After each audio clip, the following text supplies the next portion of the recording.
এক বছরে 643টি বেওয়ারিশ লাশ শুধুমাত্র ঢাকা শহরেই। গত 17 জানুয়ারি কালের কণ্ঠে একটা লিড নিউজ ছিল, সেখানে ছিল যে রাজধানীতে এক বছরে বেওয়ারিশ লাশ 643। এখন এক বছরে 643টি বেওয়ারিশ লাশ শুধুমাত্র ঢাকা শহরেই।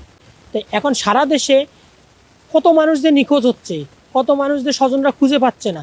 তো এটা যদি অনলাইন ডাটাবেজে থাকে তাহলে স্বজনদেরকে খুঁজে পাওয়া, ভিকটিম পরিবারের স্বজনদেরকে খুঁজে পাওয়া খুবই সহজ হয়। এজন্য আমরা স্বরাষ্ট্র মন্ত্রণালয়ে একটা চিঠি দিয়েছি যাতে যেসব মানুষ নিখোঁজ হয় তাদেরগুলি অনলাইনে ডাটাবেজ আকারে থাকে।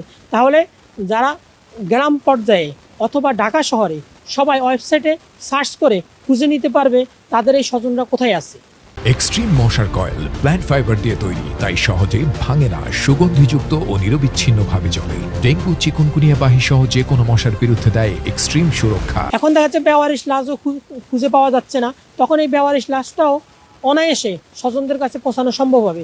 এই জন্য একটা অনলাইন ডাটাবেস করার জন্য আমরা স্বরাষ্ট্র মন্ত্রণালয় বরাবর একটা চিঠি দিছি, স্বরাষ্ট্র সচিব বরাবর। এরা অবশ্যই নিখোঁজ হওয়া, হারানো এবং বেওয়ারিশ লাশ সব সহজে আইডেন্টিফাই করা সম্ভব হবে। এখন তো ফেস রিকগনিশনের যুগ। যখন একটা মানুষ তার স্বজনকে পাবে না তখন সেটা তার নিজের থানায় হয়তো যোগাযোগ করবে অথবা হাসপাতালে যোগাযোগ করবে, হাসপাতাল হয়তো ওয়েবসাইটে সার্ভারে দিয়ে দিবে। আর যখন পুলিশ বা হাসপাতাল অন্য একটা জায়গায় ওরা খুঁজে পাবে তারাও হয়তো সার্ভারে দিয়ে দিবে, হয়তো দেখা যাবে ফেস রিকগনিশনে সেটা ইজিলি আইডেন্টিফাই করা সম্ভব হবে। আমরা আশা করি স্বরাষ্ট্র মন্ত্রণালয় অতি দ্রুত ডিজিটাল ডাটাবেস তৈরি করবে।